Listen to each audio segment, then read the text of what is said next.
Bien, estamos ya en nuestro hub de noticias, de nuestro momento de actualidad, de vertiginosa actualidad. Como es costumbre, vamos a arrancar ¿con qué? Con malas noticias. Esta vez le voy a arrebatar el lugar a Salaustiano, que es quien nos suele dar estas noticias, y la voy a dar yo. Mal. Sí. Esa es la mala noticia, de hecho. Esa es la primera mala noticia. Bueno, la segunda será un trabajo publicado recientemente en la PNAS, la Proceeding, qué sé yo, una revista muy importante. Claro. Nos habla de los últimos datos de pérdida de bosque en el mundo. Tenemos el ranking de los 4 países más que más han deforestado. Son Indonesia, en segundo lugar, ¿cuál les parece que puede ser? China. No. Estados Unidos. No, Sudáfrica. Claro. Brasil. Sí. Brasil, Ghana y Surinam. No era obvio, yo pensé que iba a decir Argentina. Me estaba diciendo cualquier país para... Dale. No, Brasil después de Bolsonaro, la deforestación de Amazonas fue más salvaje que de costumbre. Pero Indonesia ocupa el primer lugar y es el único responsable del 58.2% de la deforestación registrada directamente el año pasado. 58% de lo que se perdió en Indonesia. Terrible noticia. ¿Razones? En general... cortaron árboles. ¿Por qué se corta árboles? Bueno, en general están hablando de la expansión de la minería y otras actividades, pero fundamentalmente la minería.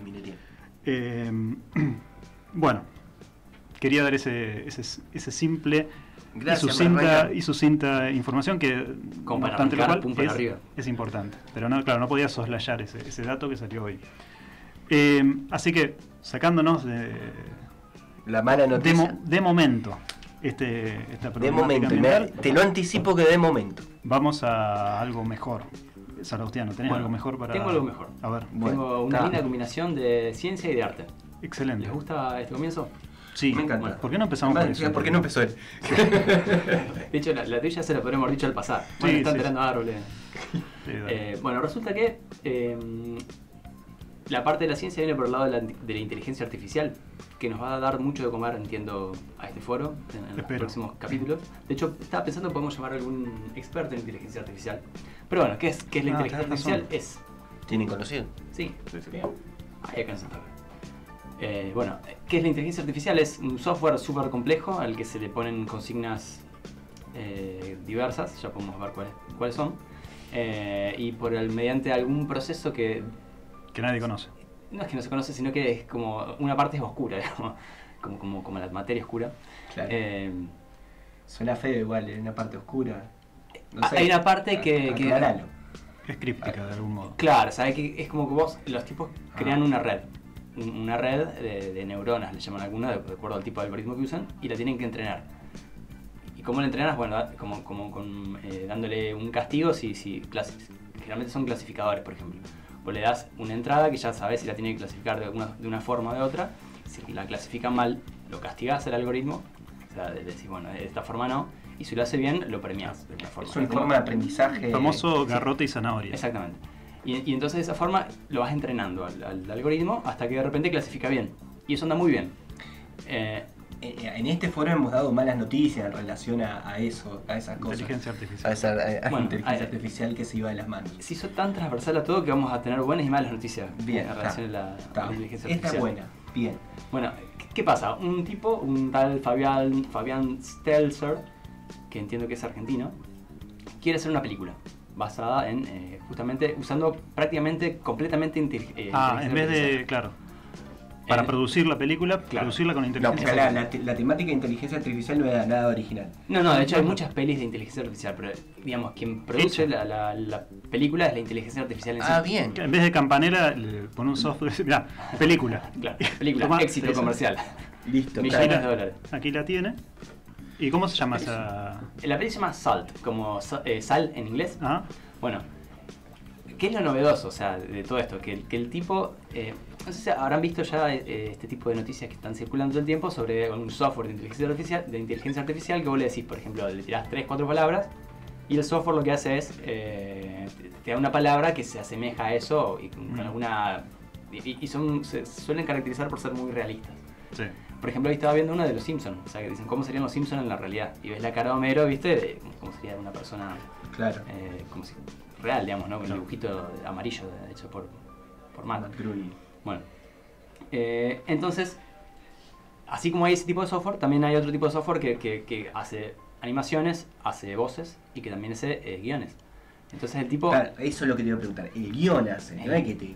No, hace la película. El tipo lo que hace es, este Fabián, lo que hace es, entiendo yo, integrar el resultado de todas esas inteligencias artificiales, pero él lo que hace es darle consignas simples, como decirle, por ejemplo, estudio, radio, vino, 6 de la tarde, ¿me entendés? Entonces eso le devuelve, por ejemplo, un cierto guión. Eso después lo carga de alguna otra forma en otro, de servir de input a otra inteligencia artificial que le devuelve imágenes, por ejemplo, y después otra hace las voces, ¿entendés? Tipo, compagina todo eso de alguna forma que no explica, al menos en la parte que yo vi, y eso le da cortos de 2 minutos. Después que él sube ese corto de 2 minutos a Twitter, ¿qué hace? O sea, la gente que lo ve vota. Y claro. esa votación yo no sé si no influye en lo que va a ser en el próximo capítulo o es solamente una forma de interacción. Cuestión que el tipo va como haciendo cortos de unos pocos minutos de duración y con eso quiere hacer un largometraje en algún momento próximo. Extraordinario. O sea, una forma de producir películas Más barato. autónomas, claro. Sí, ¿es buena o es mala noticia? No, es bueno. Para mí es guionistas, para actores. Claro, para... hay un problema que es el Perdón, que me trabajo. ponga, claro, que me Que ponga... ahora se piensa que la inteligencia artificial va a dejar sin trabajo a gente. Los ilustradores, por empezar los ilustradores.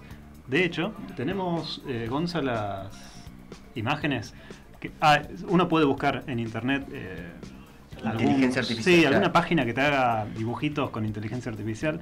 Nosotros hicimos lo propio y pusimos pedazo de foro. ¿Cuál? Acá se nos murió El monitor de el monitor, de así que retorno. no lo estamos viendo, pero esperemos. Está en la de los cuatro miembros del foro. Claro, pusimos nuestros nombres, nuestros respectivos nombres y nos dibujó como nos imaginó el software, o sea, esta inteligencia. Yo estoy igual. Idéntico. ¿Cómo sabes cuál es cuál? Yo sé que soy el de arriba a la izquierda. Sí. ¿Y yo cuál soy? Vos sos el que está a mitad de cara. Ah, bueno, está bien. Joao es de abajo a la derecha, Y yo creo que es arriba el a la mejor derecha. dibujado. Ahora no sé cómo hizo el software para saber cómo es Joao. ¿Vos qué información le diste? Es que no Joao.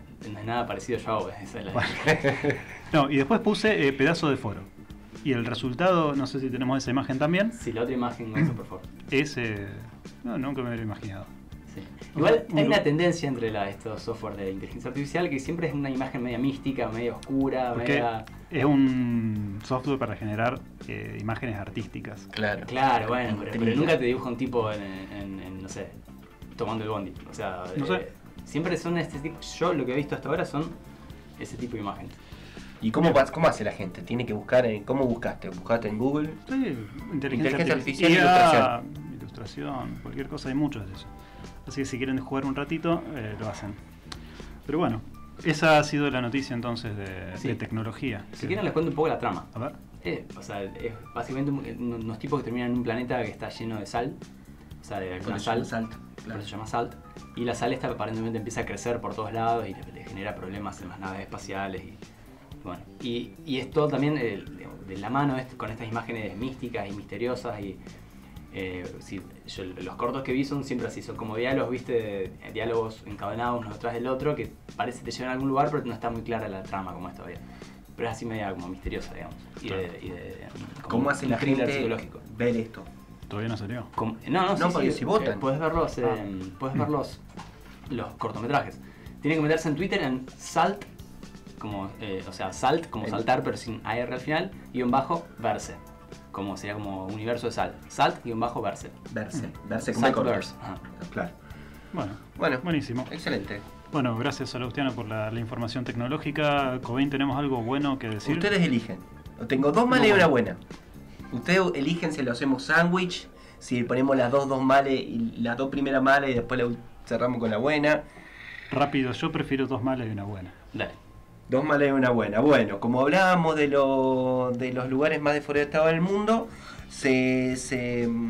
hace poco salió el parte diario del Servicio Nacional de Manejo del Fuego, que registra incendios en este momento en 10 provincias de la Argentina.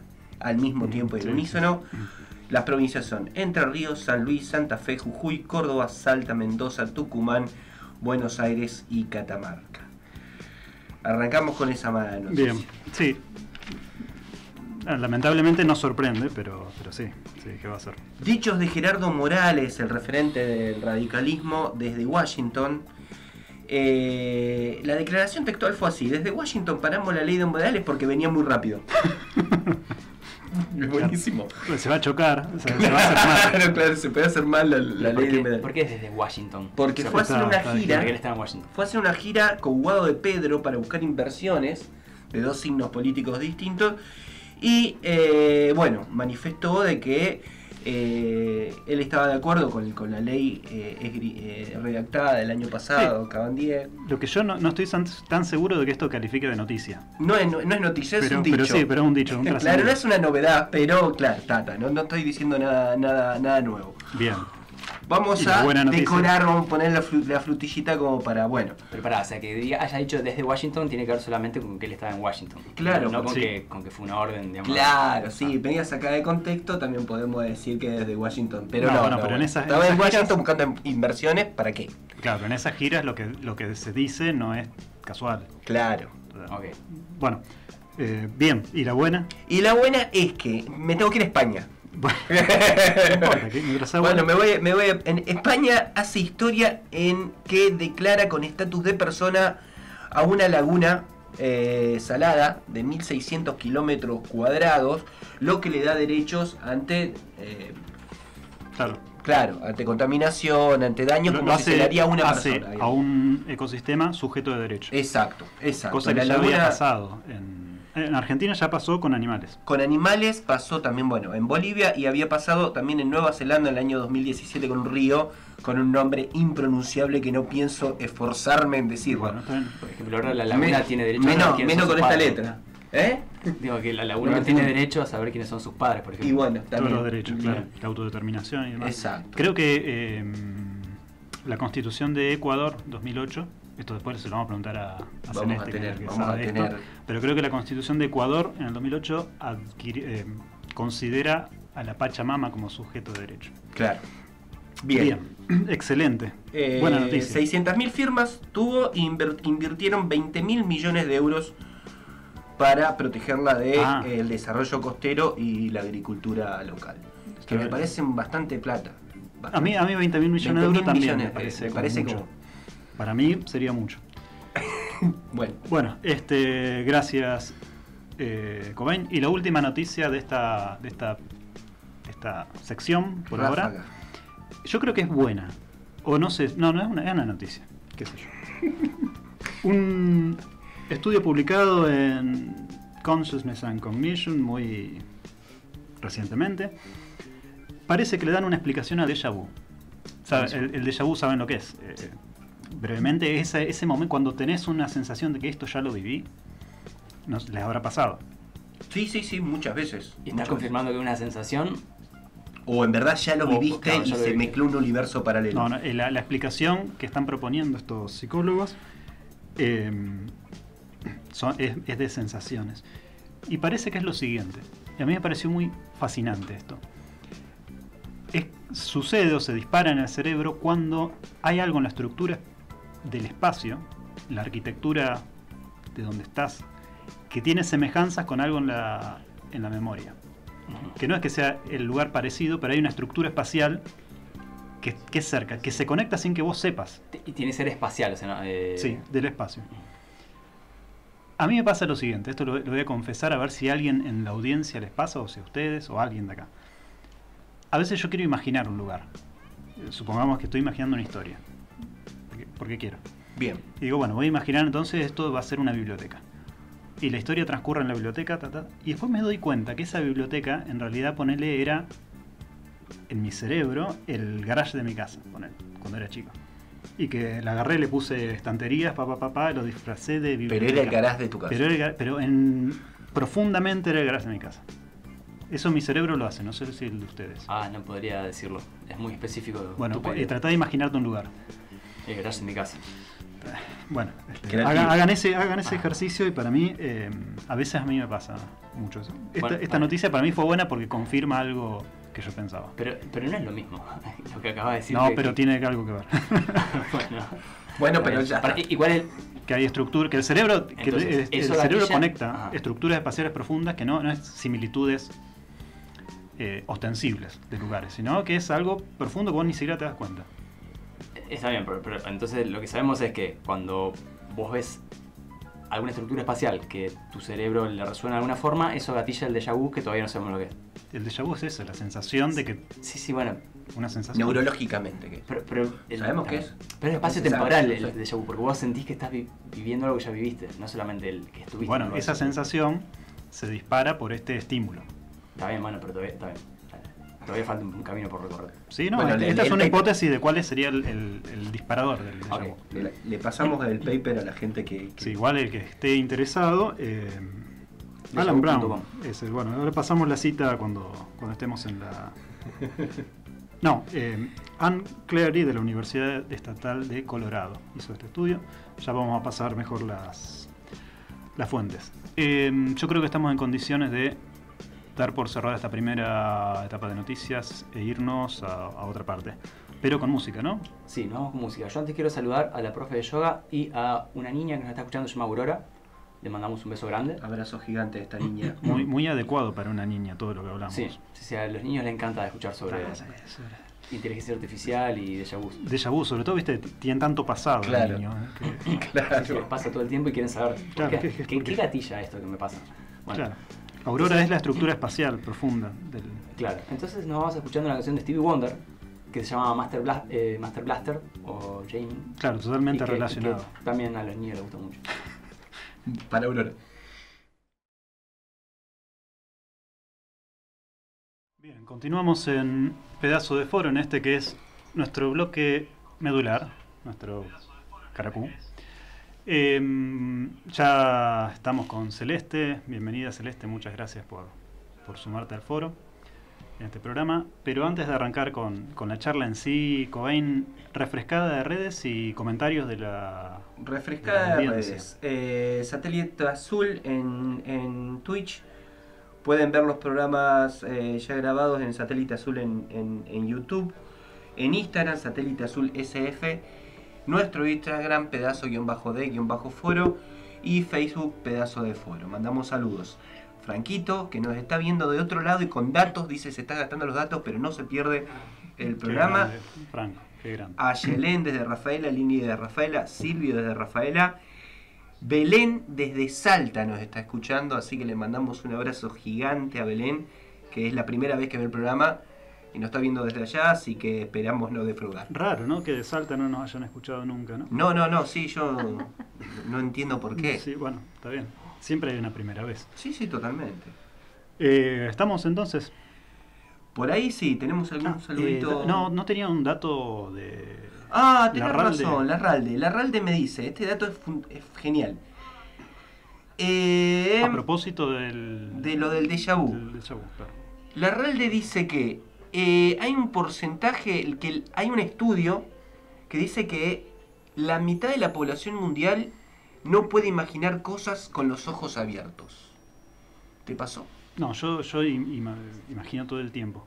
Con los ojos abiertos, ¿Celeste? Y cerro. No sé. Si tenés que imaginar algo, ¿cerrás los ojos o yo podés miro hacer? para arriba. Sí, también. Sí, en miro general, para arriba. Yo creo que uno intenta anular la visión que mete mucha información, mucha demanda de energía al cerebro. Abstraerse del entorno cercano, circundante, digamos. Claro.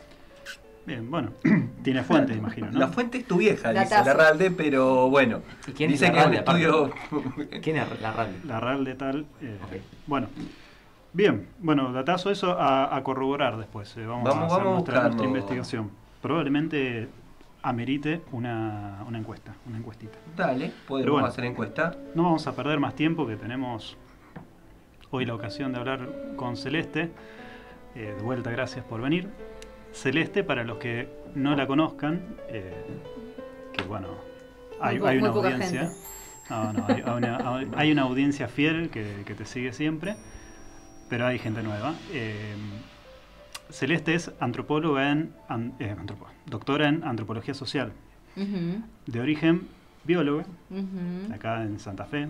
Ha hecho trabajos con pueblos originarios y etnobiología. Seguramente el currículum es más amplio, pero hacemos así una como breve, un pantallazo. Desde el año 2008 estás trabajando con el pueblo Com. Desde el 2008 estoy trabajando con el pueblo Com, sí, exactamente. Ahí empecé el doctorado. Mira, ahí le pegué, no se le podía ver errado. No, increíble. Y con los ojos abiertos. Con los ojos abiertos. Se ve que no lo imaginó, eso lo vi. No. Yo ya aprendí que la verdad fue un déjà vu. La pronunciación no es com, sino com. Sí, perfecto. Com. No lo acabo de aprender recién porque lo dijiste vos, ¿no? Com, se dice com, en realidad es como una especie de C glotal. Al menos así lo pronuncian en territorio formoseño y parte del chaqueño. Pero bueno, hace muy poquito una indígena com me corrigió y me dijo que era quom. Entonces, interesante porque uno va aprendiendo cosas todos los días y todos los días, la disciplina que yo hago, no sé, me lleva a darme contra la pared perpetuamente. Y bueno, y muy lejos de corregirla o de nada, dije, bueno, no, entonces hay dos formas de decirlo. Pero en gran parte del territorio chaqueño y formoseño, la forma correcta es com. Y como la lengua com es muy parecida a la mocoit, también se dice mocoit con la Q y bueno, etcétera. En fin. ¿Esos son los mocovíes que conocemos nosotros? Exactamente, que bueno, que después de un periodo de reivindicación empezaron a autoadscribirse mocoit. Pero son muy parientes de los com, entonces com, mocoit, siempre es como la misma pronunciación ahí. Muy bien. Extraordinario. Sí, arrancamos duro. Cantidad, sí, arrancamos lingüística. Con datos muy precisos. Bien para la gente que se quiere ilustrar del otro lado. ¿Vos habías arrancado tu doctorado cuál fue tu tema doctoral? El tema doctoral fue etnozoología, claro. De los tobas. En ese momento no había mutado hacia la palabra com, de los tobas Taxec, que es una forma de nombrar cierto grupo de Formosa, una cosa así era el primer título del doctorado. Bueno, yo venía desde la biología, no entendía absolutamente nada de antropología, tuve una crisis vocacional ahí haciendo biología. Yo venía súper encaminada hacia el campo de la entomología.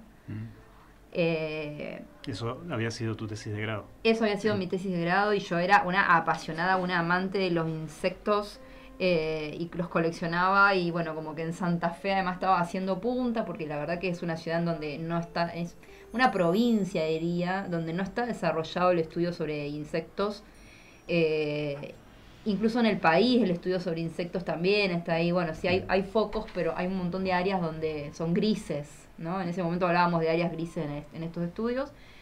Y bueno, y el director del Museo Meguino, en ese momento yo trabajaba en el Museo Meguino, el director del museo en ese momento, Carlos Virasoro, me dio un librito muy chiquitito que se llamaba Barata é un santo remedio, que en portugués sería La cucaracha es un santo remedio. Entonces hablaba de unos pueblos en Salvador de Bahía, que tenían una farmacopea muy enfocada en el uso de insectos y artrópodos, ¿no? Que se curaban con, qué sé yo, test de cucaracha, jarabe de hormiga, emplasto de saltamonte, no sé, no estoy diciendo así, ejemplos random que se me vienen a la cabeza.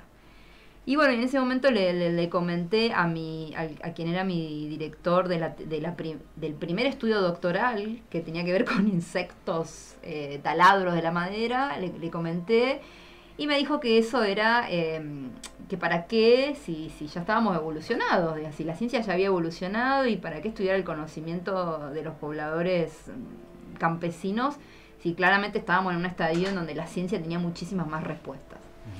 Y bueno, ahí exploté, no sé, yo creo que no exploté puntualmente por eso, pero explotaron un montón de cosas y me dirigí hacia la etnozoología, que en ese momento era la etnozoología de los com, o sea, era cómo los com usaban animales. Después seguí explotando y se transformó en otra cosa, pero eso al menos fue como el primer paso. Cuando uno hace un repaso, leí un poco tu CV antes de la entrevista y es un camino sinuoso y y amplio, ¿no? Trambólico. Tortuoso. Sí, no, pero bueno, fascinante también.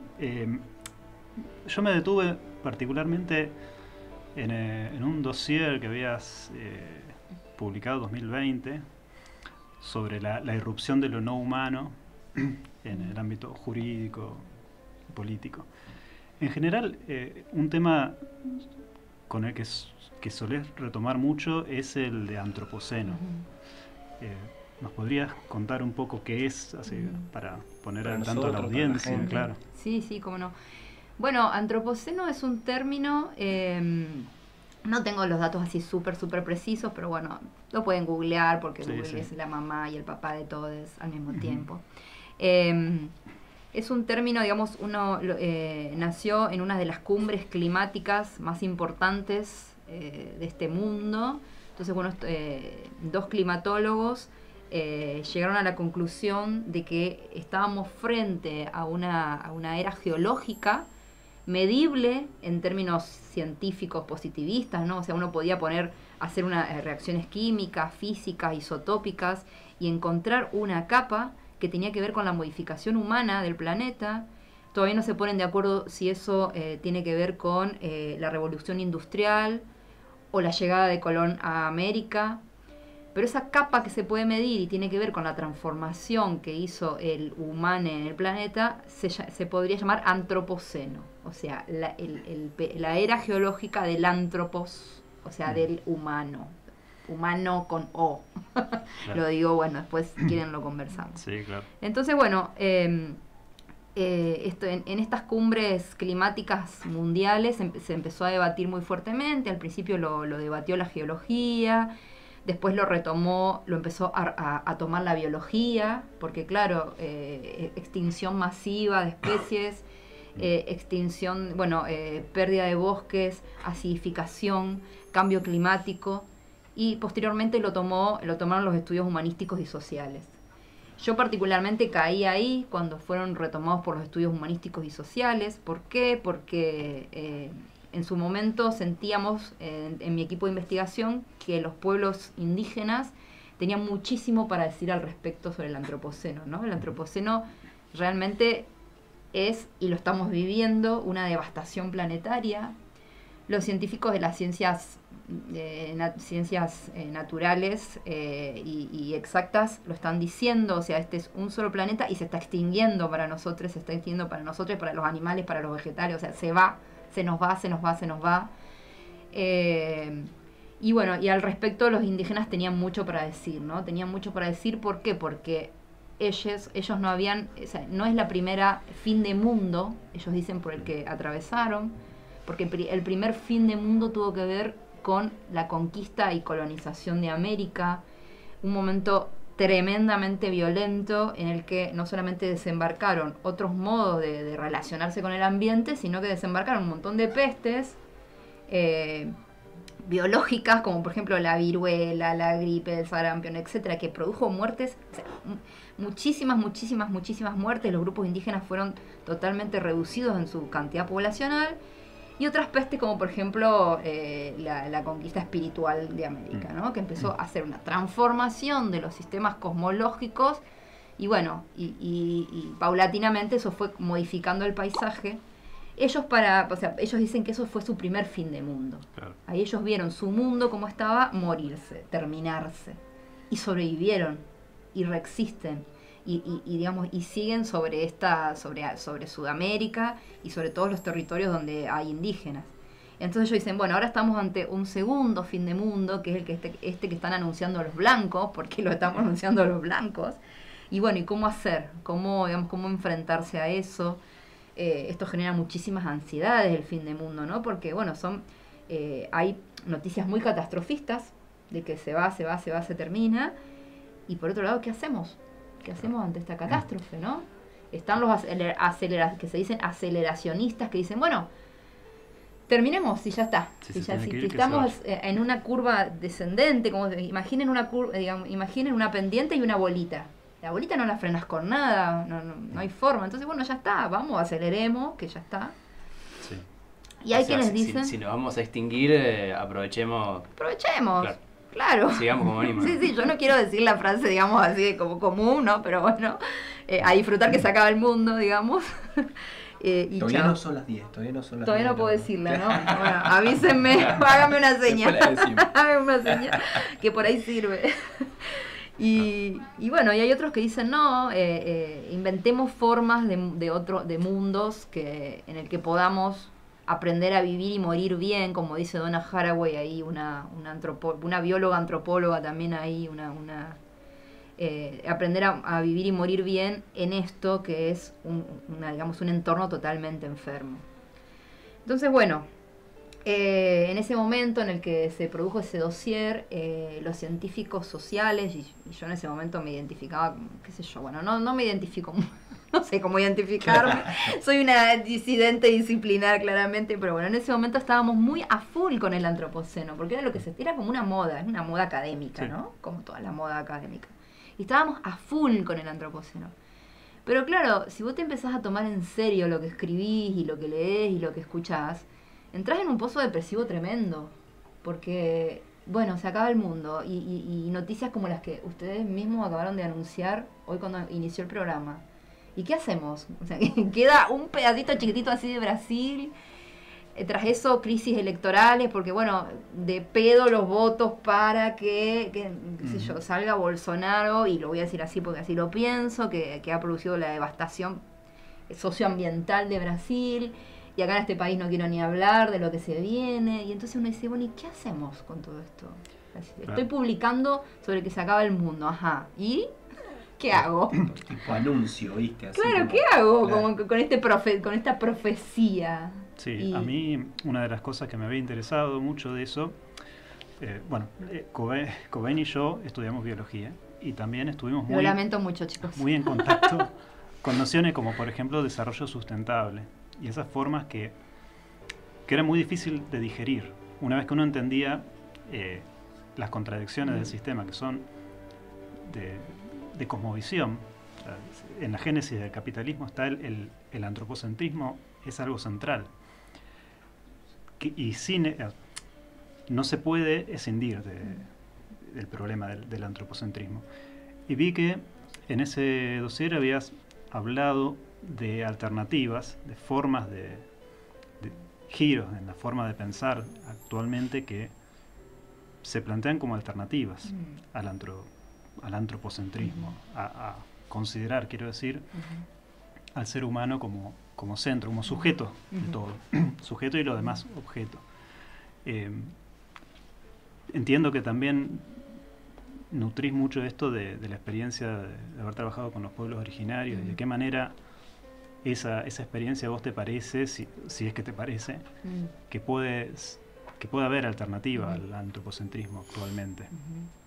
Bueno, yo como que encuentro un par de contradicciones en todo esto, ¿no? Porque, por ejemplo, bueno, antropocentrismo, sería como el antropos en el centro, ¿no? Como en el centro del pensamiento. Eso por un lado. Entonces después nosotros estamos diciendo, y ustedes mismos lo decían, esto que, bueno, les estamos adscribiendo derechos a la Mona Sandra, al río fulanito de tal, digamos, a la Pachamama. Y entonces como que recaemos de nuevo en este sistema que es como antropocéntrico. ¿Por qué recaemos en ese sistema? Un poco como ilustrándonos en el gesto de los pueblos indígenas, que cuando uno va a laburar un poco, llega y dice, bueno, pero yo hablo con el árbol, hablo con el tigre. Y entonces cuando uno llega a esos lugares hay un cierto antropocentrismo también, ¿no? ¿Por qué? Porque la condición de persona humana se extiende, no queda solo en los cuerpos humanos y humanas, sino que se extiende a lo que podríamos decir el reino animal, vegetal y mineral, ¿no? La montaña es persona, el tigre es persona, la ceiba es persona. Entonces en esos mundos también hay una suerte de antropocentrismo. O sea, entonces capaz el problema para incluir al mundo es considerar al resto de las cosas personas, digamos. Claro, personas. Entonces el problema a lo mejor no sea tanto el antropocentrismo, sino el mundocentrismo que tenemos. O sea, pensar que el mundo es a imagen y semejanza de nuestro mundo, que es un mundo, digamos, moderno, teñido por digamos, donde su mito de origen es la Biblia, ¿no? Son dos humanos macho y hembra, binario, una serpiente mala y una manzana envenenada. Entonces, ese modelo de mundo que empezó con, digamos, que empezó con la asociación de un modelo político y una especie como de movimiento religioso y terminó en lo que hoy conocemos como mundo y terminó haciendo de la ciencia lo que es la ciencia, divorciándola de la filosofía para que podamos hacer con ese positivismo un montón de masacres humanas y darle las bases al capitalismo. Ese modelo de mundo, creo yo, es el problema, es ese mundocentrismo, es no reconocer que hay otros mundos con lógicas completamente diferentes y hasta a veces un poco parientes, ¿no? Porque yo digo esto de que uno va a un territorio indígena y la noción de persona está extendida. Y hay una especie de o antropomorfismo más bien, ¿no? Porque todo tiene la forma de una persona. Entonces, no sé si la cuestión es descentrar al antro, al antro, o más bien de centrar en nuestro mundo, nuestro modelo de mundo. Y por eso en ese dossier que vos leíste, a mí me encanta mucho elaborar un texto de un antropólogo que se llama Viveiros de Castro, que es un brasilero, ¿no? Que como bastante referente, muy político su aporte. Y él hay un trabajo medio nuevito que se llama Modelos y Ejemplos, que todavía no está traducido a español. Yo no sé, rezo porque esté traducido para que la gente lo pueda leer. Y él habla de modelos y ejemplos. Entonces él dice, los modelos bajan líneas, dan órdenes, son este antropocentrismo producto del mundo moderno, ¿no? Y él en eso, y lo voy a decir, mete a la UNESCO, mete a la ONU, mete todas estas cosas que piensan, que modulan con un solo modelo de mundo. La pandemia, sin ir más lejos, fue modelada, digamos, trabajada, no sé, instrumentada con un solo modelo de mundo. Y él dice, están por un lado los modelos y por otro lado están los ejemplos, que son esas cosas que uno encuentra cuando va a un territorio indígena, que son diferentes entre sí y que dan pistas, como líneas de fuga, ¿no? Como dice, bueno, ¿cómo me fugo de esta catástrofe antropocénica?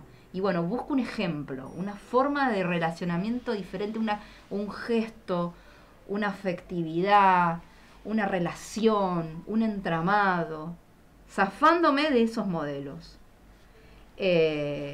No sé, qué sé yo. Por ahí estaba un poco la idea de ese dossier, ¿no? Era como de cómo hacer ante tanto catastrofismo, ante tanto pesimismo, y qué hacer para no exotizar las propuestas de los pueblos indígenas. Porque bueno, eso es muy fácil caer en esto de pachamamizar todo. Eso bueno, fue una de las propuestas ahí del artículo del cobicho. Es muy fácil poner una huipala, no sé, ponemos una huipala acá atrás y nos golpeamos el pecho y bueno, y ya está. Pero de eso no se trata, digamos, se trata como de gestos mucho más profundos y hasta incluso más minúsculos, mucho más minúsculos, que digamos que uno tiene que ir como tratando de aprender en base a esa experiencia de los pueblos indígenas. Como por ejemplo. Qué sé yo, no sé, yo creo que la afectividad y el afectarse, es algo que yo aprendí y que no tiene nada que ver con el amor, ¿no? Incluso acá yo también estoy como en una especie de cruzada, no sé si una cruzada en contra del amor, ¿no? Porque el amor está todo como cargado de estas cosas, el amor romántico, el binarismo, todas estas cosas insoportables que digamos que hasta congelan nuestro poder de vincularnos. La afectación y el afecto que proponen los pueblos indígenas tienen que ver con educar la atención. Esto también se lo robo un poco a Donna Haraway, ¿no? Entonces, bueno, ¿cómo educo la atención? Empiezo a mirar a otro, que puede ser humano, puede ser él, o puede ser este vaso, o puede ser este muñeco, ¿no? Entonces, ahí estoy descentrando el antropos, estoy diciendo, no tengo que educar la atención solo sobre un humano o una humana, sino sobre cosas que pueden ser cosas, animales, vegetales y cosas. Y empiezo a educar la atención, empiezo a mirar, a escuchar, a ver cómo me relaciono. Y en base a eso, entre esa cosa y yo, o entre ese humano, humana y yo, algo nuevo va a surgir. Esto es una cosa totalmente indígena. Ellos están todo el tiempo educando la atención. Yo, por ejemplo, me acuerdo de caminar por el monte chaqueño con ellos y ir caminando, ¿no? Y como una cosa así del silencio, de la escucha, de empezar como a fabricar vínculos con cosas que no te están dando pautas para que vos te vincules. No dicen, mira, vos llegá y abrazá el árbol, porque bueno, porque el árbol tiene vida. No, a veces lo tenés que abrazar y a veces no, porque el árbol es el que está construyendo con vos un vínculo. Y para ir a un ejemplo mucho más concreto, me parece que esto también es de un nivel de exotismo medio complicado. Ahora, a partir de la pandemia, empecé a laburar con mujeres de acá, de la costa santafesina, que son saumeras, que hacen saumos, o sea, hacen atado de plantas. Con ellas yo aprendí algo súper interesante y ahí pude bajar todo lo que había aprendido con pueblos indígenas. Ustedes me decían un ejemplo. Entonces, bueno, yo camino por digamos, la selva en galería del litoral costero de acá. Ir hasta el río Colastiné, ir hasta la laguna Setúbal y encontrar un pequeño relicto de monte. Y ellas van caminando, y me pasó que estaba caminando con una de ellas y se paró delante de una planta, ¿no? Se paró, la miró. Tenía una flor la planta. Y dijo, ¡ay, qué linda! Y se acercó y tocó la hoja y la olió, ¿no? Entonces dijo, huele bien. Y cortó un pedacito minúsculo y se lo puso en la boca. Dijo, sabe bien. Y cortó un pedacito más grande y lo probó. Dijo, sí. Y cortó 3 hojas de esa planta y las llevó para su casa. Y yo dije, ¿qué estás haciendo? No, me llamó la atención esa planta, como que la planta se presenció ante mí, dijo, se hizo presente. Y yo la voy a llevar a mi casa. Y yo con las plantas hago así. Empiezo por un té de media hoja. Si no pasa nada voy a 1 hoja. Si no pasa nada voy a 3 hojas. Y así empiezo con un vínculo con esa planta. Educó la atención hacia una planta. Eso es un gesto totalmente indígena. De mujeres de acá, de la costa santafesina, que probablemente se la encuentren cuando van a tomar, no sé, una cerveza a la grieta. Se la pueden encontrar y ella puede estar bailando ahí. Y ella está teniendo con el ambiente y con el entorno un gesto, un ejemplo totalmente indígena. Entonces, bueno, no sé. Buen ejemplo. Sí, buen ejemplo. Es totalmente diferente de la realidad que se nos presenta, en la que el celular está todo el tiempo compitiendo por nuestra atención. El celular, las pantallas están todo el tiempo y las publicidades están todo el tiempo llamándote para que pongas ahí la atención. El ejemplo que hace es el inverso, en total. Punto. Total. Sí, bueno, apagar un poco las redes, ¿no? Como, qué difícil. Bueno, creo que es un buen momento, ya con esto que por lo menos es un buen ejemplo, ya es algo positivo. Cortamos con un poquito de música y seguimos con la segunda parte de la entrevista en un ratito. Está bueno porque arrancamos desde tu noticia. Mala. Claro, y ahora un buen ejemplo. En general tratamos de preguntar. No sé con qué nos vamos, Salaustiano. Nos vamos con una canción de un músico, no diría local, porque trascendió un poco, pero bueno, Fito Páez. Nos vamos con una canción que se llama Giros. Giro. Que habla un poco de... Sí, como el giro ontológico. Claro, tal cual. Hizo la tarea. Así que, no está tan pensado. La casualidad emerge también. Así que bueno, Fito Páez con Giros.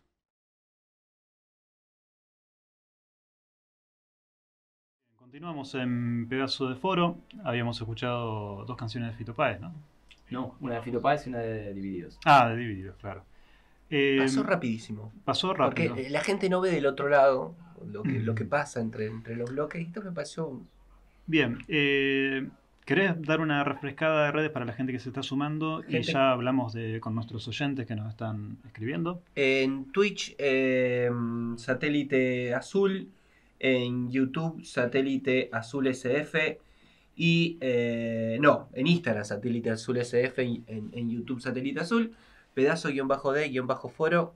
En Instagram y en Facebook. Síganos, suscríbanse, etcétera. Y bájense la aplicación de Satélite Azul. Es verdad eso. Es verdad, hay mucha gente que se bajó y es mucho más rápido. Es más. Y se vienen cosas nuevas según nos dicen aquí las autoridades de la radio. Espero que no sea un despido. Que suelen ser las noticias, las sorpresas que me suelen dar las autoridades en general. Bien, tenemos que saludar a Belepac28, que nos saluda desde la capital salteña. Claro, vamos a decir que es otra y que son 2. Claro, del trabajo público salteño. Bueno, un abrazo para Belepac. Tenemos a Silvia Única, que como de costumbre está prendida ahí siempre presente. En Pedazo de Foro. Dice, en sí nos debemos a la naturaleza y hay que pedir siempre permiso y tener respeto por todo. Ancestralmente era así en todos lados, claro que sí. Y Jorgelina Madoka nos pregunta si estamos tomando agua. Efectivamente. Claramente. Siempre. El color es transparente. Totalmente. Un líquido claro. Bien, hecho ya todas las aclaraciones, comentarios y demás, continuamos hablando con Celeste Medrano, para los que se suman recién, está con nosotros. Vamos a aclararle a la gente que si quieren, nosotros estamos en una conversación pseudo-entrevista, pero si la gente se quiere sumar... ¿Por qué me ninguneás la entrevista? Yo me re-preparé la entrevista y me decís pseudo-entrevista. Porque si la gente quiere decir una pregunta, algo puede sumarse. Claro, una pregunta, Celeste... sí. Están abiertas las vías. Mira, algo que a mí se me está ocurriendo también como para hablar, tiene que ver un poquito más con la actualidad de lo que se está viviendo. ¿A cuántos años de la invasión occidental a los pueblos originarios? Porque 500. No me acuerdo. Bueno, qué sé yo. 1492, me llevó 8. Un poco más de 500. Claro, poco más de 500. Se nos ocurrió un poquito esto de romper algunos mitos, teniendo en cuenta, digamos, de que hay dos formas de debatir esto. Una es enfrentando y otra es tratar de dar una visión diferente de las cosas para que algunas opiniones puedan ir mutando, modificándose o no, pero al menos intercambiando opiniones. Estamos en un momento de choques ideológicos muy fuertes. Y uno de los, en esto que yo podría decir, vamos a empezar a romper algunos mitos, ¿no? Una de las voces que se escuchan en relación a esta represión terrible que está sufriendo el pueblo mapuche, está la opinión. Yo al menos entiendo, no porque creo que la gente es mala, la gente consume, digamos, y repite. Y como repiten, dice, bueno, los mapuches no son argentinos, entonces tienen que volver a su país. ¿Qué herramientas podemos tener como para poder debatir esto en relación también a los saberes de los pueblos originarios y a lo que están viviendo en este momento? Bueno, no sé, yo cada vez que escucho esa frase, me parece surrealista realmente, no lo puedo creer, porque, digamos, no hace falta, yo creo que, no sé, a ver, mi hija está en 3er grado, ¿no? Bueno, le están enseñando que Colón, cuando llegó a América, había poblaciones originarias. 3er grado, o sea, 8 años. Él está aprendiendo que cuando gente de Europa llegó a América, ya había poblaciones originarias. ¿En qué parte de la cabeza no nos entra que había gente originaria? Punto. Entonces, bueno, hay toda una mala prensa respecto al pueblo mapuche.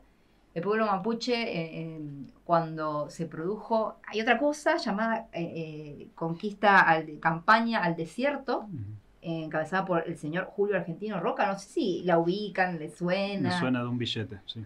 Chiques, esto lo aprendemos en la escuela primaria, la campaña de Julio Argentino Roca, que bajó al sur para conquistar tierras para el territorio nacional, asesinando a un montón de gente que por ese momento tal vez no la podíamos nombrar, porque en la antropología no estaban iniciados los estudios etnológicos, ponele, porque ya había habido un montón de viajeros hacia el sur que habían informado de estos colectivos, pero ponele que no nos podíamos nombrar, entonces decían, bueno, gente, ¿no? Masacraban gente, entre ellos estaban los mapuches, los tehuelches, los selknam, etcétera, etcétera, etcétera. Si Julio Argentino Roca, cuando bajó, mató gente, esa gente que mató, ¿de dónde vino? O sea, la trajeron en un barco y la mataron para... ¿No? Entonces, claro. Para que me pongan el billete de 100. Claro, para que me pongan el billete de 100, o sea, mérito, para que me pongan unas estatuitas y algún par de escuelas, y etcétera. Entonces, yo no entiendo cómo pueden decir que los mapuches, o sea, es una especie de mito inventado por no se sabe quién, o sí, para, digamos, qué sé yo, condenar a estas poblaciones, que por otro lado también es cierto que eran poblaciones móviles, así como lo son los COM. Entonces, si uno rasca un poquito la historia COM, y la rasca actualmente, porque yo, por ejemplo, de primera mano me contaban cómo eran los campamentos, entonces ellos decían que, bueno, que había campamentos de invierno y campamentos de verano. Entonces en los campamentos de invierno hacían todo un circuito por el monte muy grande, parando en distintos lugares, y cuando llegaba el verano hacían todo un circuito por la vera del río, parando en un montón de lugares. Entonces, bueno, puede haber pasado que cuando vino este señor Julio Argentino Roca, justo los mapuches estaban en su circuito de invierno, o estaban haciendo un reue, o sea, una reunión con los mapu del otro lado, o cercano a la cordillera, y no estaban. Pero después, toda la fuente arqueológica da cuenta de que ahí había gente, y también lo dan las fuentes jesuíticas que vinieron a hacer reducciones con esta gente para que dejen de nomadizar y que la campaña al desierto, digamos, sea más fácil. Y lo dicen las fuentes de los viajeros.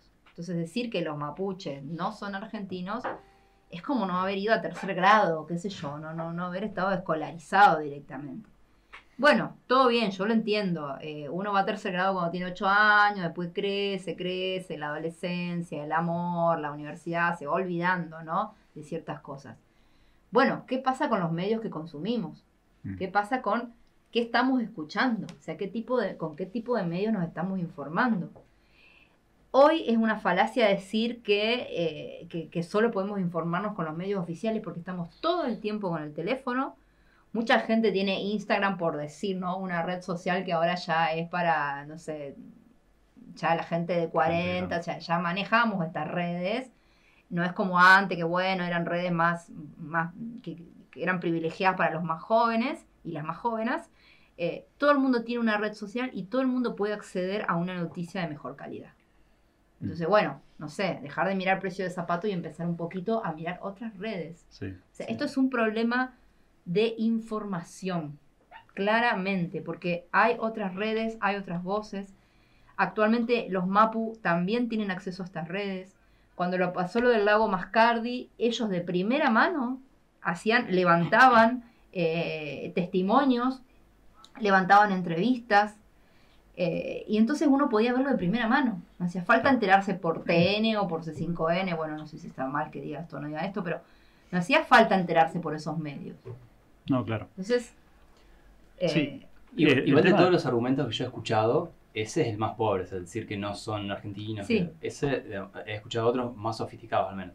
Yo te reproduzco sin tomar una posición porque no la tengo, porque soy uno de los desinformados. Te reproduzco argumentos que yo he escuchado de los que están en la otra postura.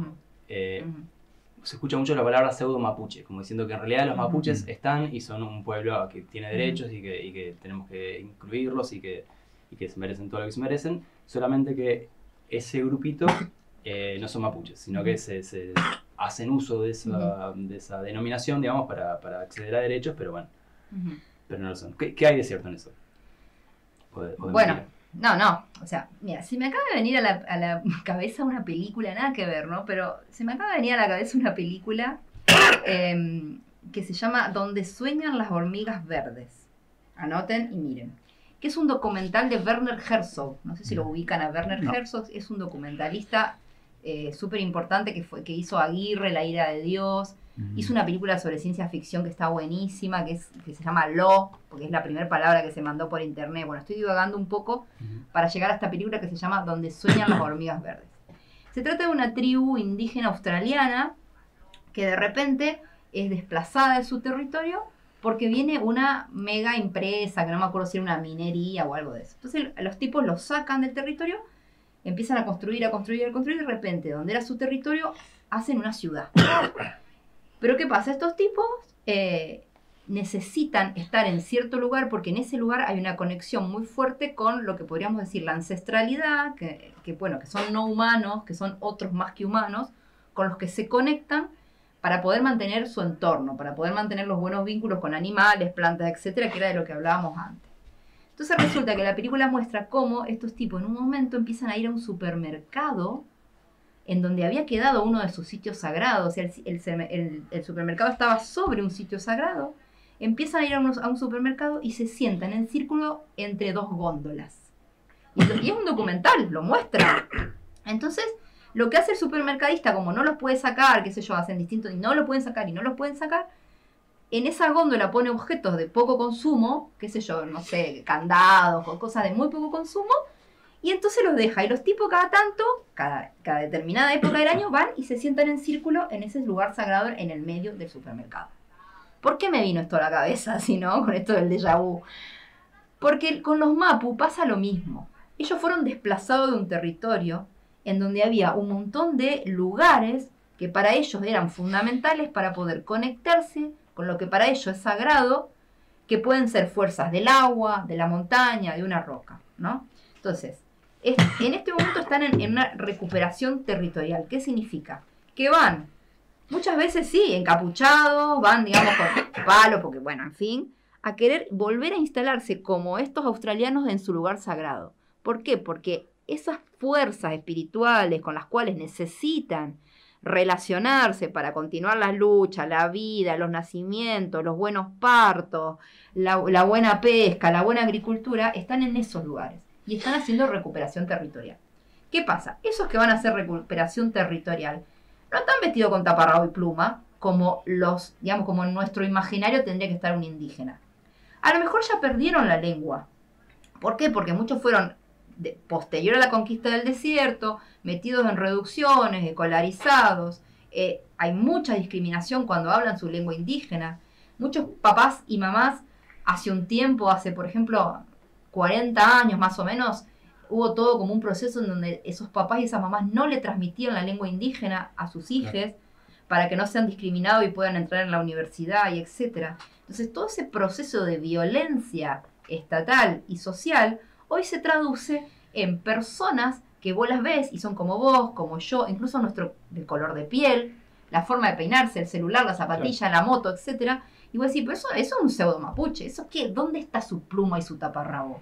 ¿Dónde está su mapuzungún? ¿Dónde está su vivir en comunidad? Y no está, porque se lo hicimos mierda.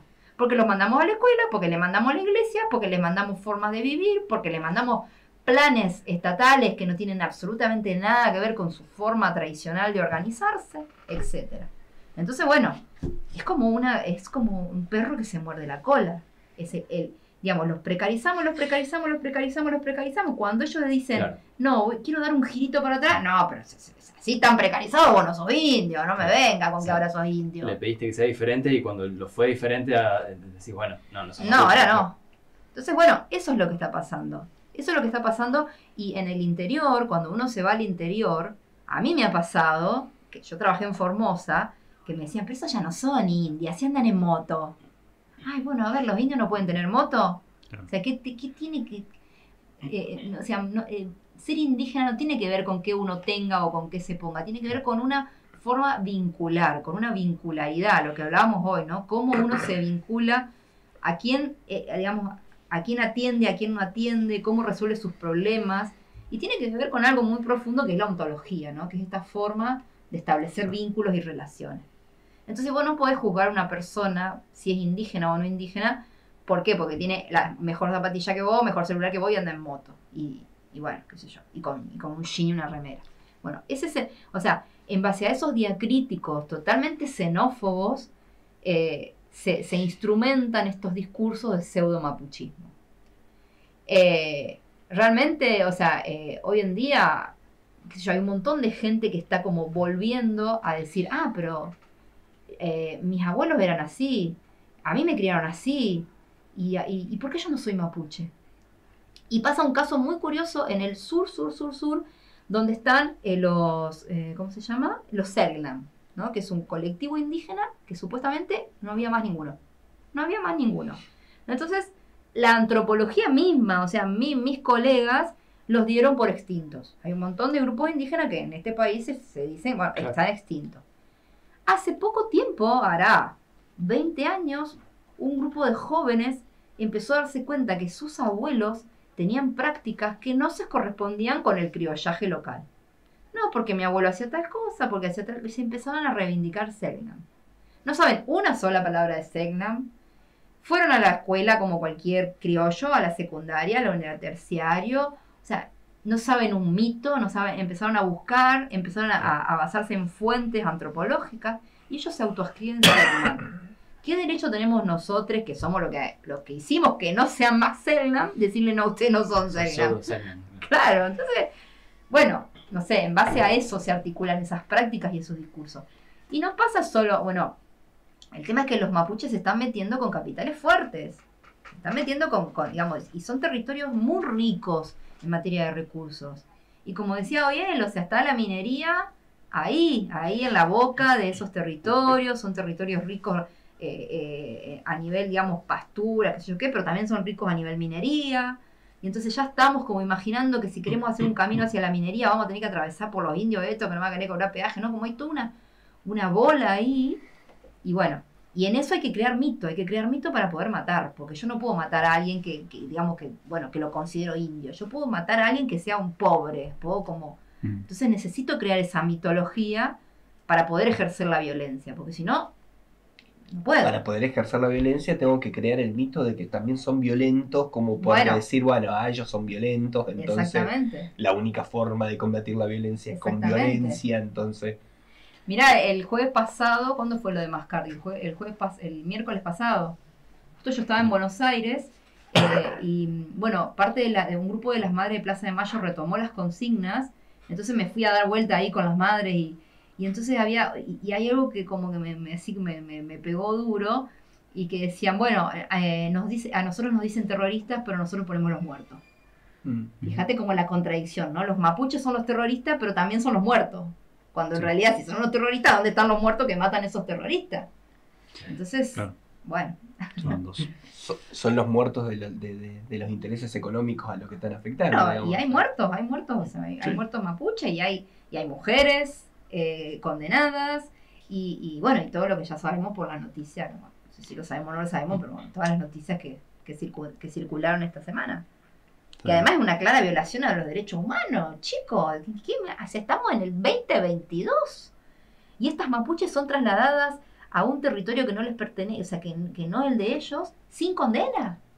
¿A dónde? O sea, le damos derecho humano a la orangutana Sandra y a estos animalitos mapuches no. ¿Cómo? No se entiende. Es de un nivel de absurdo mordaz. Es una mala película de terror. Es cine bizarro. Me echan de corazón.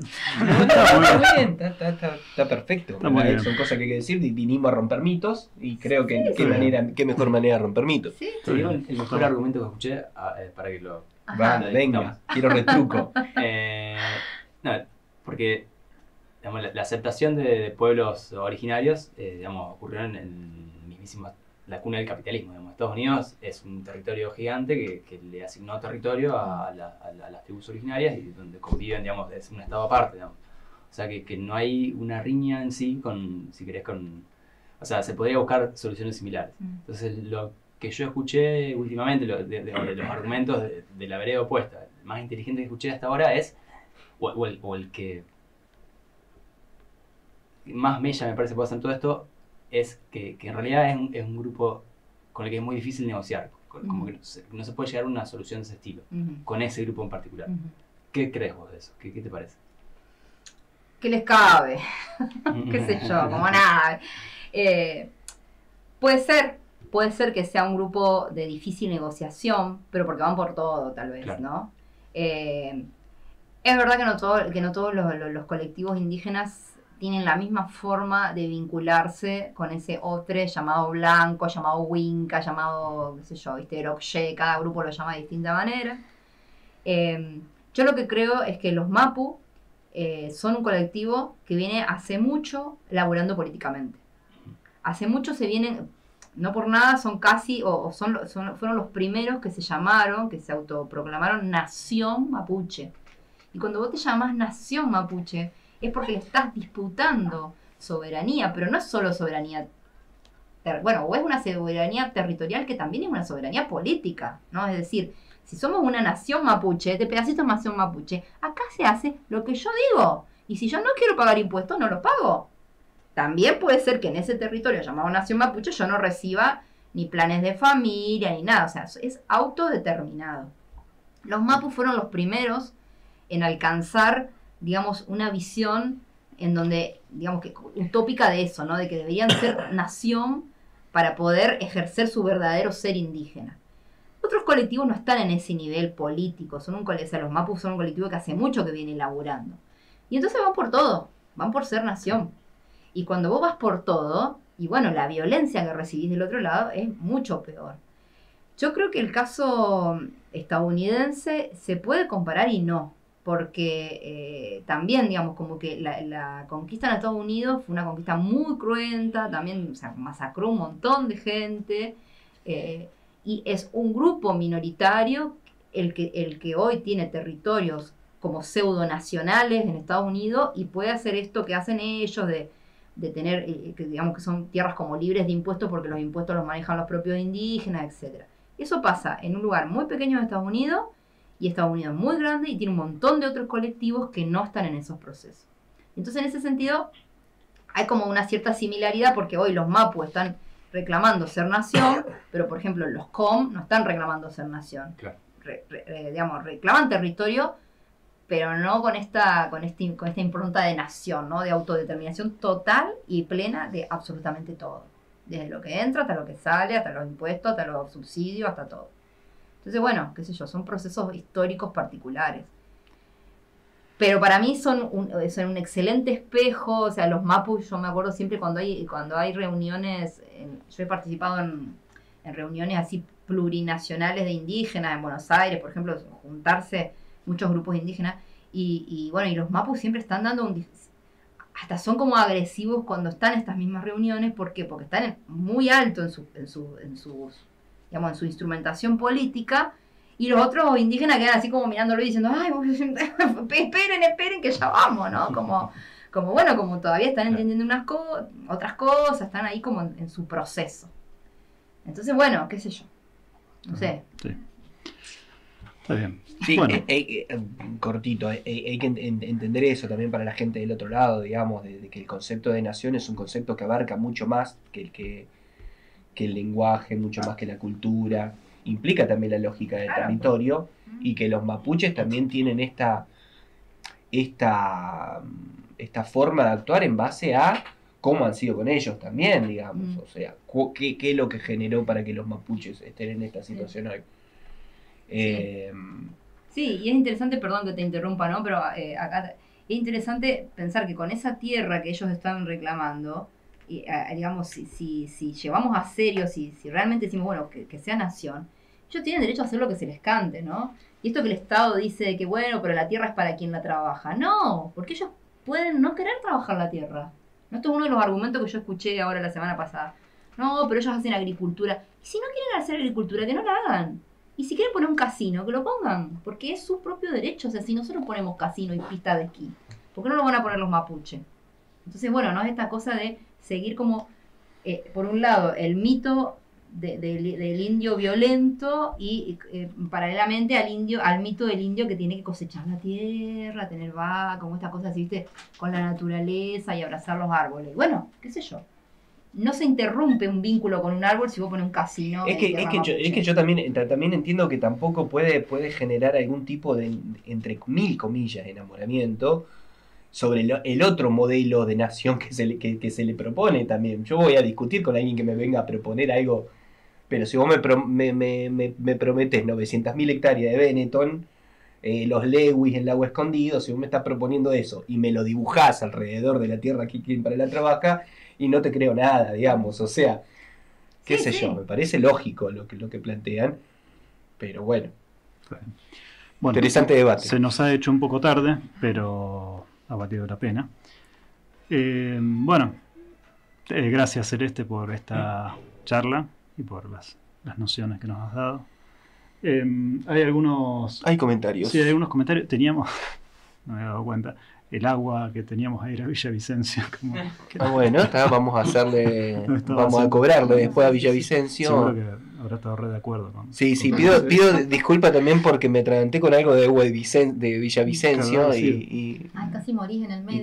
Pero no, yo la profesionalidad al máximo. No, muy bien, te vamos a hacer un altarcito acá. Claro. Última que haya muerto, pero el show debe continuar. Bueno, vamos entonces al próximo bloque, ¿les parece? Me parece bien. No sé, Salostina, ¿con qué música? Cortamos con un poco de música. Nos vamos, porque nos quedamos sin tiempo, nos vamos con Out of Time Man. Bien. De Mano Negra. O sea, el hombre que se quedó sin tiempo. Y agradecemos muchísimo la presencia de Celeste el día de hoy.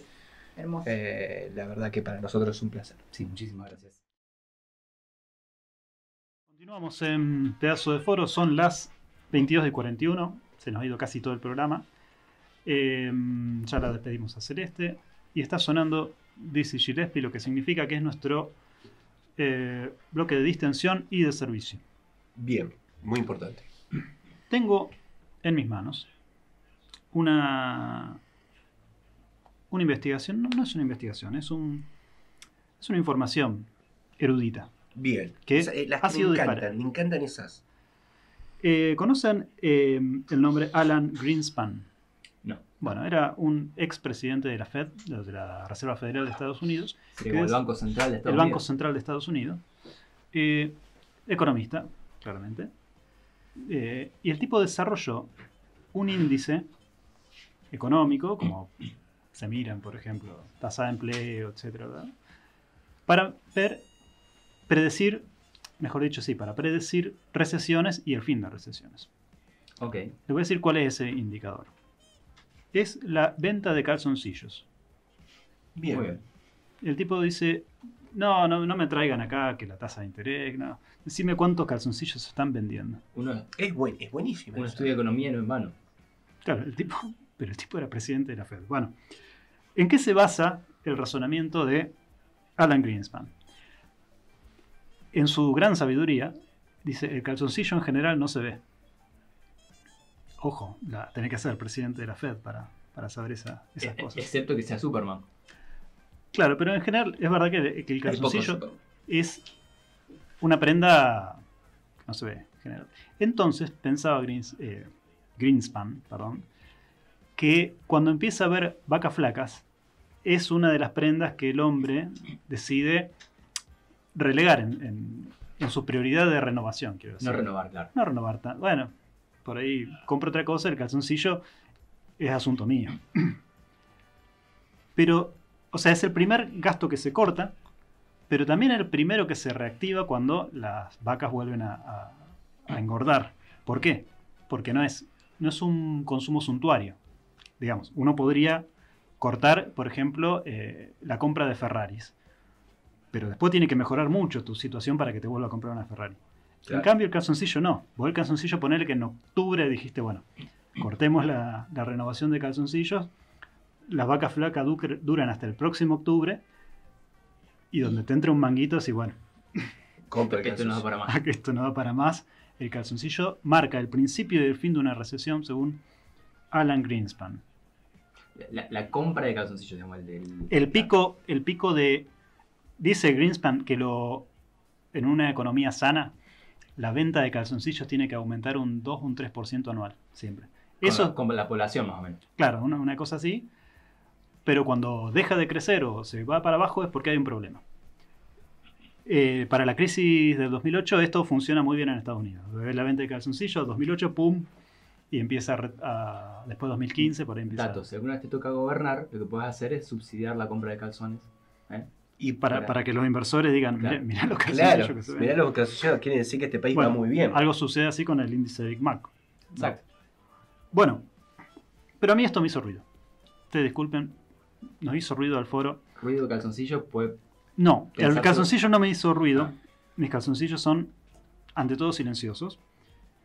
Pero a mí lo que me hizo, no me cerró, es que Alan Greenspan asume que los hombres van y compran calzoncillos. Claro. Y eso es una gran hipótesis que hay que testear.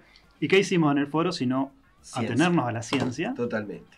Investigar. Y Cobain, hay resultados. Hay resultados. Hicimos una investigación profunda y donde ha participado, y agradecimos enormemente a toda la gente que ha participado. ¿Cuántos millones de personas participaron? Y cerca de 4 o 5 millones de personas, lo que nos permitió sacar un N importante, una muestra. Bueno, pero ¿de qué se trataba el estudio? Hicimos un estudio en donde preguntábamos genéricamente, o sea, sin especificar en la pregunta el género, eso lo hicimos después. Genéricamente. Claro, le preguntamos al señor genéricamente. Claro. Si compraban ellos o ellas mismas el calzoncillo. O la ropa interior. Sí, la ropa interior. Y nos dieron resultados muy curiosos, ¿no? Después hicimos la división entre hombres y mujeres y nos dio, en nuestro profundo estudio, que el 56% de los hombres compra su ropa interior Y el y el 44% no. 44% de los hombres no compra su ropa interior. Pero bueno, hasta ahí podríamos decir, es un dato, bueno, es un dato. Entonces habría que compararlo con el dato de las mujeres. A ver. En cambio, las mujeres, el 76% compra su ropa interior y el 26% no compra su ropa interior. No me dan Creo la que suma, no. pero sería... Es claro. Sí, pero bueno, se nota la tendencia. El Igual, 24 y 76, sí. eso deja fuera a la gente que no se compra ropa interior. Bien, a ver. Que tiene siempre la misma. Bueno, no, la pregunta es esa. O sea, La pregunta ¿te es compras si o te compras o no compras? te compras la ropa interior. Está bien. Bueno, Ahora. esta diferencia entre el 44 no entre los hombres y el 24 no entre las mujeres, lo testeamos con mucha ciencia, hicimos un índice de chi cuadrado, un test de chi cuadrado y nos dio que las diferencias son estadísticamente significativas. O sea que estamos en condiciones de decir que los hombres se compran menos calzoncillos que mujeres bombachas. Entonces la pregunta ¿cuál es? No sé. ¿Quién se la compra entonces? Claro, ¿quién se No, la compra? aparecen, uno abre el cajón y aparecen. Hubo una respuesta de la gente que fue así, hubo una respuesta que dijo, yo no la compro, pero mágicamente aparecen. Entonces, bueno, hay que ver eso, ¿no? Aparecieron respuestas muy curiosas. Perdón. ¿Ustedes se compran su ropa interior? Yo he comprado, en situaciones muy extremas, he comprado ropa interior. Pero la última vez que yo me compré, prefiero no decirlo. Sí, está bien, no importa. Pero hace un tiempo. ¿No? Claro, Y sin si no, embargo... siempre es una mujer, ya sea finalmente una pareja que suple, digamos, esa función. el rol de madre. O madre o que Y le da cuando, vergüenza. cuando sí. tenías 6 años, Bueno, sí, claro, madre. te compraba tu madre, supongo. Y después, 26 años capaz que 26 años capaz que ya una novia. Y en los intersticios de novia, entre novia y novia, la madre viene de vuelta con sus calzoncillos a... Eso igual habla de un tipo de hombre. Pero hay otro tipo de hombre que sí se compra su ropa interior. Sí, el 20... ¿Cuánto es el 20? Claro. No, 40 y pico %. 44 no se compra su ropa O sea, interior. 50 y pico % Ah, mucho que se Sí. compra. se compra su ropa interior. Yo tampoco Yo compro. lo tengo a la Ralde, que me dice del otro lado.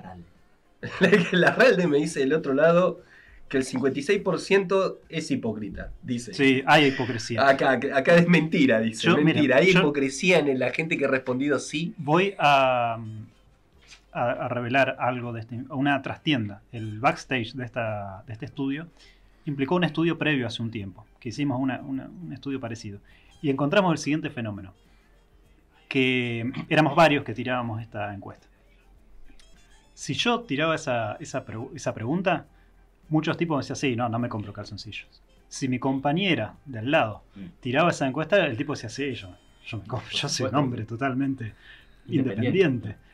Eran mentirosos. Habíamos recibido Hay hipocresía. habíamos recibido en distintos Instagram de la misma persona respuesta divergente. Respuesta divergente. Por eso hay que tomarlo con pinzas. Pero Pero bueno, y el que dice que no, capaz que el que dice que no, ¿por qué diría que no cuando es sí? Para mí, el no es sincero. Eso es a lo que voy. Sí, que no me es parece sincero. que el no sí es sincero. El sí me parece. que- sí, no, pero yo creo que también hay gente, digamos, supongamos que el 50 y pico %, hay una parte que miente. Pero hay una parte que dice la verdad, que Sí, se compra sí, ropa sí, interior. Sí, sí. Yo creo que en el fondo, el que te compres tus calzoncillos o no, dice algo de vos. Y lo que yo quiero que desentrañemos es qué es eso que dice. ¿Qué es eso que dice? Porque uno podría decir, bueno, si no te compras ropa interior, significa que no te cuidas mucho a vos mismo, que estás más pendiente en lo externo. O si te compras ropa interior y te preocupás en mantenerla prolija, digamos, y libre de... No, sí, no importa. No hace falta detallar cuáles son los Podría pensarse que es inconvenientes. una persona vanidosa, por ejemplo. Sí. ¿Qué dice? O sea, Mire, a mí me parece lo siguiente. Yo creo que esto se explica del siguiente modo. Uno de los fenómenos que explica gran parte de este patrón es que el hombre tiene una alta tolerancia al deterioro de su ropa interior. Sucede lo siguiente. Dígame si no les pasa que ustedes tienen su ropa interior con un escalafón. Tienen arriba de todo el calzoncillo de gala, vamos a decirlo así. El importante, El calzoncillo- el que vas a el que mostrar. se muestra, claro. El que uno tiende a presentar su mejor versión con ese calzoncillo. Y el calzoncillo, bueno, este llega así, llega como gala. Y merced del deterioro que genera el tiempo, va descendiendo. Las parejas también van descendiendo conforme aumenta la confianza. Entonces usted, señorita, conoce un muchacho y lo conoce con su calzoncillo de gala. Si la relación prospera, en algún momento le va a conocer el suplente, llegará a conocer la reserva y va a llegar el momento triste en el que conocerá el alcanzapelotas. El aguatero. Llevar la metáfora a ese extremo, ¿no? Y yo creo que muchas mujeres no quieren ver el final de esa escalera. No quieren ver cuál es el último punto. Entonces dicen, no, hasta acá llego, tomá este calzoncillo, usalo por Dios. Y el tipo, bueno, agarra y usa ese calzoncillo. ¿Por qué? Porque está dispuesto a ir mucho más abajo. Claro, pero eso vos estás restringiendo el calzoncillo nomás. Y eso pasa con toda la ropa. Porque yo, si fuese por mí, si yo no tuviera que ir a trabajar, tendría pantalones que son los que uso en mi casa. Es un extremo eso. Apenas se puede decir que sean pantalones, digamos. Claro, ¿vieron? Hay una cosa... Perdón. Lo mismo con la remera, o sea, si fuera por mí, o sea, de hecho, la ropa es más cómoda mientras más vieja y más... Sí, pero el calzoncillo tiene otra cosa. El calzoncillo no se ve. La única diferencia es que no se ve. Bueno, entonces, fundamental diferencia. Bueno, exactamente. Entonces lo que yo digo es que dice algo de tu persona, dice algo íntimo tuyo. Y eso es lo que yo quiero saber. ¿Qué exactamente es lo que dice vos? ¿Cuánto ¿Qué tanto te puedes abandonar? Por ejemplo, ¿qué tan vanidoso sos? Si sos cuidadoso. ¿Qué es lo que dice? Mira, yo no hablo desde mi experiencia, es una observación. Yo creo que el calzoncillo, hay que ver qué es el calzoncillo para una persona. Y yo creo que a veces es una formalidad. Es verdad, o sea, podemos decir que el calzoncillo tiene una función. Sí. ¿Qué tan importante es esa función? Sí, bueno, si vas a salir a correr puede ser muy importante. Bueno, ¿usted trabaja de salir a correr? No, pero camino, por ejemplo. Bueno, a lo que voy es que a veces el calzoncillo muy deteriorado ya pierde toda funcionalidad, ya casi que pierde la cohesión textil y es casi un calzoncillo abstracto que uno se termina a poner. ¿Y por qué se pone ese calzoncillo? Para estar tranquilo con su conciencia de decir, tengo la decencia suficiente de usar un calzoncillo que no cumple ninguna de las funciones que debería cumplir, pero lo uso. Entonces de esa manera uno puede usar prácticamente 2 hilos precariamente unidos y bueno, está. Estoy usando calzoncillo. Yo soy un tipo, tengo dignidad. Yo creo que igual... Yo tengo dignidad, sacás tus 3 flecos de... Creo que el calzoncillo deja de cumplir el rol de calzoncillo cuando se vence el elástico, digamos. Ahí pasa a ser una media, por ejemplo. Pero no lo tirás. O sea, el tema es que no pasa a ser algo que usás para... Un trapo, pasa a ser. Trapo, claro. Lo que sí, en conversaciones informales que hemos tenido con alguna de las oyentes, claro, eso, pasaba que muchos no tiraban, sino se usaba de trapo, a diferencia de la ropa interior femenina. Claro, también porque hay que reconocer que el calzoncillo, al ser una prenda que tiene extensa, más tela, puede cumplir otras funciones, a saber, limpiar la cadena de la bicicleta. De grasa. Es el trapo ideal para limpiar la cadena de la bici. Claro. Una bombacha... Una vez que ya estás jubilado, digamos. Sí, claro. Sí, no vas a usar el de gala para... Bueno, ya, claro. A veces resultaría más útil. El de gala podría usarse más en ese sentido, pero... la bombacha es particularmente inútil fuera del contexto para el cual fue diseñada. ¿Qué vas a limpiar con una bombacha? Es muy podría haber otros usos, o sea, no sé por qué... Es muy poco, o sea, no sé, poca tela. Estás pensando en limpiar, sí, pero podría usarse, por ejemplo, no sé, para hacer una obra de arte. Bueno, un oyente dice, dar de baja un calzoncillo es como retirar un teniente coronel de las Fuerzas Armadas, me parece un poco mucho, pero bueno. No sé, pero muchos tenientes coroneles de las Fuerzas Armadas no ven tan difícil su trayectoria como la de algunos calzoncillos. Bueno, sí, puede ser. ¿Tenemos ahí de la gente también? Sí, tenemos algunos comentarios. Dice Silvia Única. Claro, y en plena pandemia, ¿qué pasó con el índice? Abandono total. seguramente. Porque la gente... ¿Quién compró calzoncillo en la pandemia? Yo no. Yo no. Nadie. No, yo no. De las autoridades de la radio, ¿alguien compró calzoncillo en la pandemia? Después vamos a ver en ropa la interior, autoridad de la radio a ver qué... Sí. Bueno. La única persona que dijo sí, nótenlo, claro, es una mujer. Claro. Claro, pero fíjate que dice eso de la persona. Dice que es una persona que las cosas que hace las hace por sí misma, como que se quiere a sí misma. Que en general yo creo que las mujeres se cuidan más a sí mismas que los hombres. Puede ser. Mira, bueno, es una buena quería hipótesis. Es Yo una quería hipótesis. llegar a que las mujeres se quieren más que los hombres. Se cuidan más. Y se cuida cuidan, pues se más, quieren. está más pendiente de sí misma de alguna forma. Sí, es una forma de quererse, si querés. De Todo cuidado. esto me De hace vincularse. mucho ruido de hablar de mujeres y hombres, ¿viste? En este mundo tan... Sí. No importa, sí, es, claro, claro. es practicidad en este momento porque así como hablamos de calzoncillo de bombachas, bueno, Está bien. Bien, después seguimos en las encuestas con si tu pareja no se compra su ropa interior, entonces ¿quién lo hace? Recibimos Sí, obvio. Sí, 2 o 3 de su madre, Ah, claro, es verdad, puede ser la madre. la madre. Acá apareció el yo, por eso lo dejé, digamos, hubo acá un quiebre O sea, de sí. una O sea, relación la chica lo dejó porque le tenía que comprar calzoncillo. porque le tenía que comprar calzoncillos. Bueno, era una relación... Frágil, Claro, sí. parece más una excusa que otra cosa. Bueno, puede ser, pero bueno. O puede ser Sobre todo que porque es un problema muy fácil de sortear. Comprando calzoncillos, digamos. Ojalá No, pero tal los vez. problemas de la vida se solucionaran así. No, bueno, a ver. Mira, yo te voy a dejar porque no te compras ¿Qué hice mal, Clara? ¿Qué hice? Decime qué hice mal. No te compraste calzoncillos. compraste. Pero del otro lado podría decir, bueno, me voy a comprar Claro, calzoncillos. ojo. Pero si vos sos fundamentalista No, de no me voy a. No, negra, déjame, porque no me voy a comprar calzoncillos. Déjame, no me importa nada. Y me costaría muy poco dejarte. Está bien, ¿sabes qué? Vamos a acabar sin rencores. Mi novia no delega los encargues de ropa interior, nunca le acerto sus gustos. Y eso que son mis gustos, dice. Bueno, pero. gustos. Para. No, eso Ustedes significa que tienen el gusto de él es mucho más amplio que el de ella. Entonces, claro, todo lo que le gusta a ella, a él le gusta.